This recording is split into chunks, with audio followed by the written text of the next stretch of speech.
আসসালামু আলাইকুম, কেমন আছেন সবাই? আশা করি মহান আল্লাহ তাআলার দয়ায় সকলে ভালো আছেন আর আপনাদের দোয়ায় আমরাও অনেক ভালো আছি। শুভ সকাল, আমার নতুন একটি ব্লগে জানাই সকলকে স্বাগত। আজকে 25শে ডিসেম্বর, ওই জন্য সকাল সকাল কেক নিয়ে বসে পড়েছি।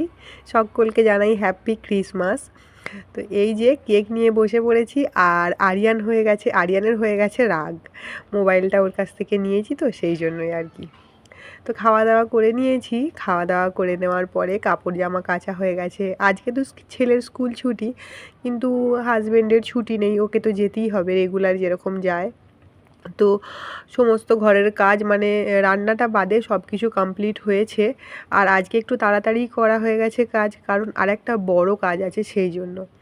আর এত মালপত্র কেন এনেছি বলুন তো? কিছু তো একটা কারণ আছে, মানে মালপত্র মানে এই যে মুদিখানার মাল।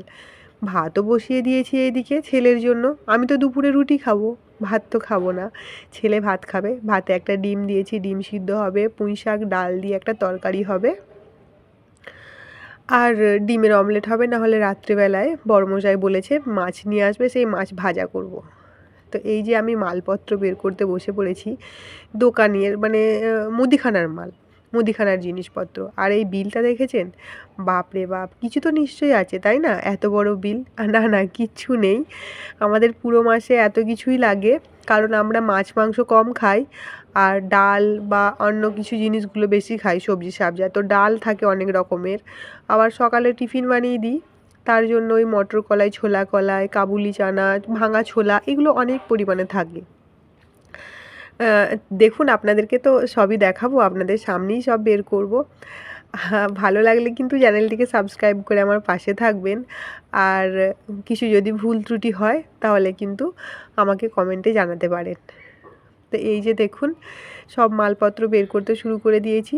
জিনিসপত্রগুলো একে একে বের করতে হবে, একে একে গুছিয়ে রাখতে হবে, সব আমাকেই করতে হবে।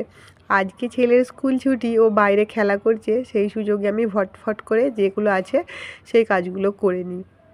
আর পাশের রুমে যারা থাকে সেই বাচ্চাগুলোরও স্কুল ছুটি, তো সেই জন্য সকলে মিলে একসঙ্গে খেলা করছে।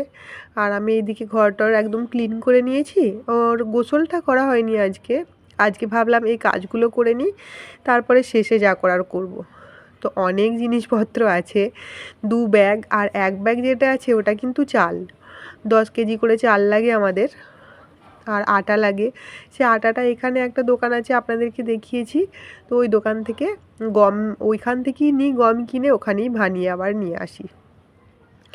গুঁড়ো নিয়ে এসেছি একটা বড় 1 ঢেলা, মানে গুড়টা রুটি রুটি বা এই যে শীতকালের পিঠেগুলো হয় না, এখানে তো চালের আটা কিনতে পাওয়া যায়। তো এই শীতকালের পিঠেগুলো করব। ভাবছি এর পরের দিন একটু ওই আমাদের ওখানে যেটাকে বলে গোঁজা পিঠে, মানে ওই নারকেলের পুর ভরে চালের আটার, আপনাদেরকে দেখাবো ওটা আপনাদের ওখানে কী নাম সেটা কিন্তু কমেন্টে জানাবেন।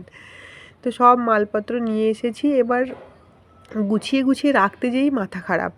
আনার সময় তো কিছু অসুবিধা নেই, মানে জিনিসপত্র বাজার করার সময় খুবই ভালো লাগে বলুন। এই সেই গাড়িতে নিয়ে, গাড়ি করে ট্রলিগুলো নিয়ে বেশ, ছেলেও কিছু নিচ্ছে, আমরাও কিছু নিচ্ছি, যে যেদিকে পারছে সেদিক থেকে নিচ্ছে। আর যখন গোছাতে হয় তখন আর কোথায় পাশে কেউ নেই, সবাই সবার কাজে চলে গেছে। আর এটা তো আমারই কাজ না, তা আমাকে তো আমার কাজটা করতেই হবে। ওইটুকু জায়গার মধ্যে এত জিনিসপত্র কি করে রাখবো বলুন তো? দেখি কিভাবে অ্যাডজাস্ট করা হয়। রাখতে তো হবেই, কারণ আমার না এত কৌটোপাতি নেই। এত কৌটো রেখে কি করব বলুন তো? আসলে কোনো জায়গায় তো 10 বছর থাকা নয় যে ফার্নিচার করে নিলাম, অনেক মানে আলমারি টালমারি নিয়ে নিলাম, যাবো থাকবো তো সব জায়গায় 1 থেকে 1.5 বছর, 2 বছর হার্ডলি। তো অত কিছু জিনিসপত্র ওই জন্য রাখি না। খাবার জন্য তো পেটটা তো কথা শুনবে না, সব জিনিসই খেতে হবে। সেই জন্যই যেভাবে একটু অ্যাডজাস্ট করে রাখা যায়, একটু ভালো করে রাখা যায় অল্প জায়গার মধ্যে, অল্প জিনিসপত্রের মধ্যে, সেটাই চেষ্টা করি। অনেকবার অনেক জায়গায় অনেক কিছু ফেলে এসেছি, তার মায়া এখনও ত্যাগ করতে পারিনি, আর কোনোদিন পারবো বলে মনে হয় না। কারণ একা রোজগার করে তো আমার হাজবেন্ড, আমি তো কিছু করি না। তো সেই জন্যই আর কি প্রচুর মায়া হয় যে এই জিনিসগুলো ফেলে দিলাম, ওইগুলো ফেলে দিলাম। তো যাই হোক, যেটা ফেলে দেওয়ার হয় মানে নিয়ে আসা যায় না, সেটাকে ওখানে রেখে দিয়ে আসতে হয়। আর ঘর মালকিন বা যারা থাকে পাশে পাশে তাদেরকে দিতে হয়। কি করব বলুন। আর এই যে কৌটো কৌটো যে কটা কৌটো আছে ছোট ছোট, তার মধ্যে যেই জিনিসগুলো ঢেলে রাখা যায় সেগুলো রেখে দিচ্ছি। সয়াবিন, তারপরে বাদাম, পোস্ত, কাশ্মীরি রেড চিলি পাউডার, তারপরে বেসন, এগুলো তো আর প্যাকেটে রাখা হবে না, এগুলো কৌটোর মধ্যেই রাখতে হবে। তো সেই আর কি, ওই কৌটোর মধ্যে একে একে রেখে দেওয়ার চেষ্টা করছি। আর বিশ্বাস করুন, আমার ঘরে এমন কোনো মশলা নেই, এমন কোনো জিনিস নেই যেটা আপনি পাবেন না। হ্যাঁ, বলছি না যে কিছু রাখি না, কিন্তু সব অল্প অল্প করে রাখা আছে, সব জিনিস আপনি যেটাই খুঁজবেন সেটাই পাবেন। আসলে নিজের মতো করে থাকা এখানে, অল্প জিনিসে আমাদের কাজ হয়। তো সেই জিনিসগুলো নিজের কাছে রেখে দিই, কখন কোনটা খেতে ইচ্ছা করে, কখন কোনটা বানানোর ইচ্ছা হয়, তো সেই জন্য সব জিনিসগুলোই থাকে।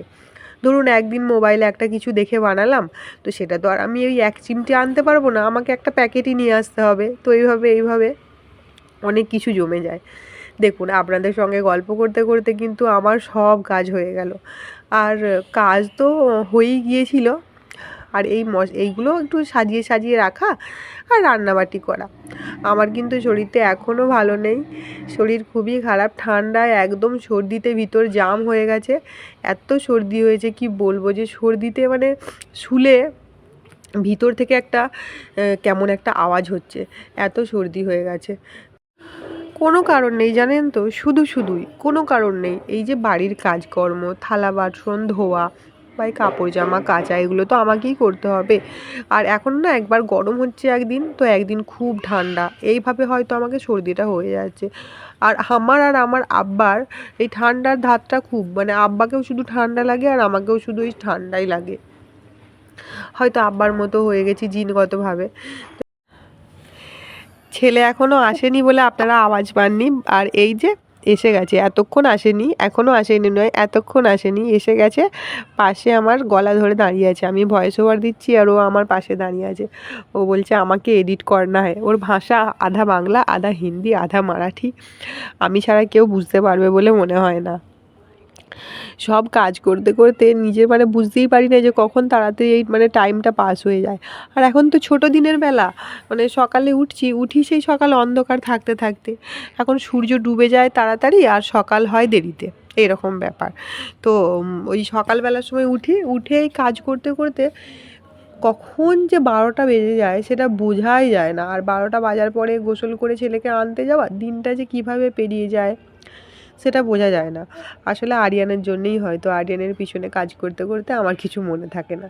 তাহলে একা একা থাকলে হয়তো বোর হয়ে যেতাম, ভালো লাগতো না, টাইম পাস হতো না। হ্যাঁ, হতো না, প্রথম যখন আমি বাইরে থাকতাম তখন কিন্তু আমার সময় কাটতে চাইতো না। একা একা কতক্ষণ লাগে কাজ করতে তো একা হাতে বেশিক্ষণ লাগে না। আরিয়ান পিছন থেকে ডাক দেয়, পিছুটান দেয়, ওই জন্য হয়তো বেশিক্ষণ আমার সময় লাগে। নাহলে একা একা কাজ করতে বেশিক্ষণ লাগে না বলুন।